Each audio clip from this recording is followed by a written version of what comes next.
Hi everyone, Peter here from Flow High Performance, and in this video I'm going to be showing you one of my back and biceps training sessions. Before we get into the actual session, I first want to show you my overall training program to give you some context. So this is my current training program throughout the week, and this is going to be a session from Friday, and this particular session is week 3, although from week 2 to 4 the program doesn't change. So we're going to be doing this particular session that is highlighted here. So to start, we have 5 sets of pull-ups, and these are all intended to be around 1 to 2 reps in reserve. And I try to make sure I don't really overshoot the reps in reserve on these because pull-ups are highly fatiguing, at least that's the way I perceive them to be. And from coaching clients and talking to other people, it seems to be the same for everyone else. Pull-ups seem to be a very fatiguing exercise. It's important to take fairly long rest periods between them, and to make sure we're not going too close to failure too frequently, otherwise it can mess up the rest of the session. So I would say that this session is probably my most difficult session throughout the entire week because of these pull-ups. I find them, like I said, very fatiguing, very tough. I think they give a really good stimulus, but they are also very fatiguing. And we can see here that with the pull-ups, I've decided to do an underhand grip and a fairly narrow grip also, probably around shoulder width. And I prefer to have this sort of grip because I find that the tension curve is not as drastic as other variations. So for example, doing an overhand wider grip, I find that the tension curve is really exacerbated where it's really easy at the bottom compared to the top, and I find you just don't get the greater stimulus throughout the entire range of motion doing that sort of grip. So the underhand grip for me feels best. I get a good stretch in the lats at the bottom and a full contraction of the lats at the top. Also using straps with these, I know this is not that common to use straps for pull-ups, but I find that it really just eliminates the grip, and I don't really think that it changes my performance in the amount of reps or load I can use, but more so it just allows me to really focus on pulling from the elbows as opposed to pulling from the hands or doing some sort of strange movements with the hands and the wrists.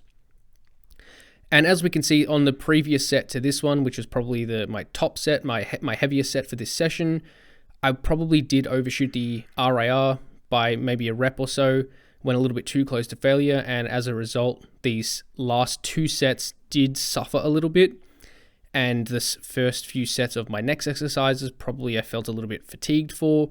Not a huge deal, but it was a bit of a lesson for me to make sure I drop the ego, not take it too close to failure. I did sort of more of a pyramid loading style for these pull-ups where I started with 15 kilos, then 20, then 25 kilos, and then drop back down to 20, then 15 kilos again. So moving on, we have seated cable row, and again 5 sets here, all at around 1 to 2 reps in reserve as well. If the reps in reserve is overshooted on these ones, probably not that big of a deal compared to the pull-ups. I find the seated cable row are much less fatiguing. I still get a really good stimulus, but they're much less fatiguing, and I recover a lot quicker, so my rest periods between them are nowhere near as long as pull-ups. Basically, I just like to use my heart rate. As soon as my heart rate drops below 100 beats per minute on my watch that I have, I just start the next set. So these are really good, this movement, because you can get a lot of work done in a short period of time and still have the back muscles as the limiting factor, which is, I think, a really good thing for hypertrophy training. It allows us to get a lot of volume in a shorter period of time. In terms of rep ranges for these ones, I'm going probably slightly higher than I would with the pull-ups, so between around 8 up to 15-ish reps. I am doing, the load is changing between these sets slightly. I'm adding or taking away about 2.5 kilos between the sets, just based on how the previous set went and how I felt. So you'll see the rep ranges change here, probably between 8 to around 15 reps each set. In terms of the technique, this has taken me a long time to develop a good technique here, but I do finally feel like I get a really good mind-muscle connection in the mid-back and even the lats if I want to emphasize it like that. But basically what I'm trying to do is keep the torso upright and rigid so it doesn't move back and forth, and let the movement come from the shoulder blades primarily. So basically as the weight goes forward, the handle goes forward, I'm letting my shoulder blades basically protract and come forward off my torso. And as I pull the weight back, I'm really emphasizing scapular retraction, so squeezing those shoulder blades back. And I'm trying to emphasize pulling from the elbows, or imagining pulling from the elbows as opposed to the hands, and using straps really helps with that movement too, because you're not limited by your grip strength, and therefore you can focus on really just pulling from the elbows and squeezing the shoulders back as opposed to just moving the weight with the wrists. So seated cable row, something that's been in my program for a long time, and I just find it more and more effective the longer I do it, but it just takes time to really get the technique down, and you might actually have to sometimes decrease the load to get, a better mind muscle connection and technique on the back. Moving on now, we have 5 sets of dumbbell curls.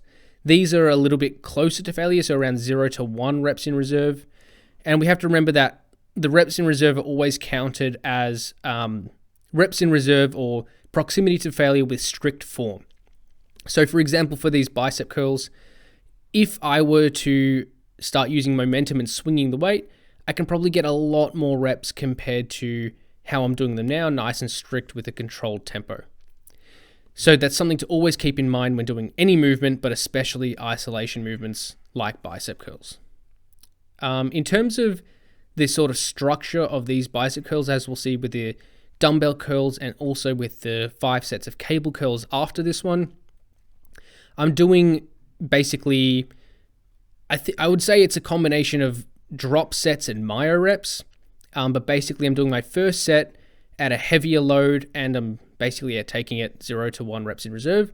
And then after that, the next 4 sets are basically giving myself only short rest periods and dropping the weight every set.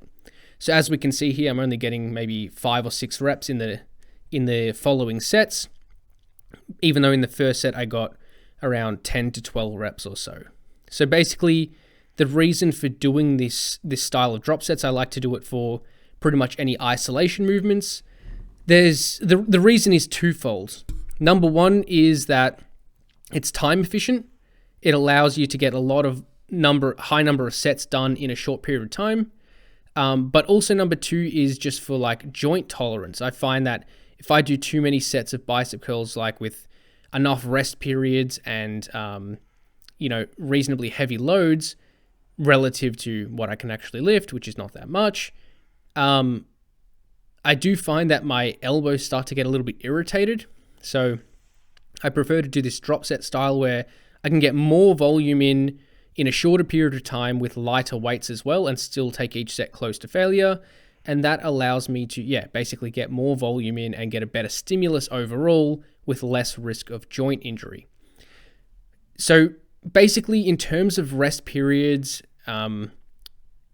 longer rests are probably slightly more superior on a per set basis. But if we think about it, if I were to do traditional sort of style of sets on these bicep curls, I might only be able to handle maybe 10 to 15 sets per week. But doing this sort of style, I'm currently doing 20 sets per week. So we've got 10 sets in this session and 10 sets in another session throughout the week. I'm currently doing 20 sets. I'm going to probably handle even more if I wanted to, while still staying healthy. So here we have the cable curls.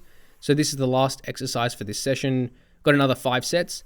And these are basically done in the same style as the dumbbell bicep curls, where I'm doing basically the drop set style, or the drop set / myo rep style.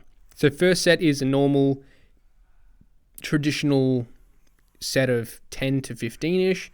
And then after that, I'm pretty much dropping the weight slightly each set.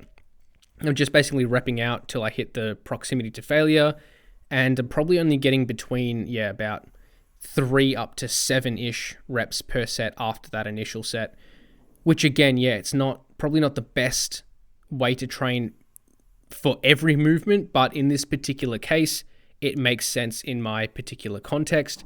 And also the thing with isolation lifts is the muscle is pretty much always going to be the limit. The target muscle will almost always be the limiting factor for performance, as opposed to some other compound lifts. If we take short rest periods, we might be limited by other systems like accessory muscles or the cardiovascular system. So it makes more sense for isolation lifts to do this sort of style of training, makes it more time efficient and less risk of joint injury. But yeah, for other movements, especially heavy compound lifts done in lower rep ranges, doesn't really make sense to do this style of training.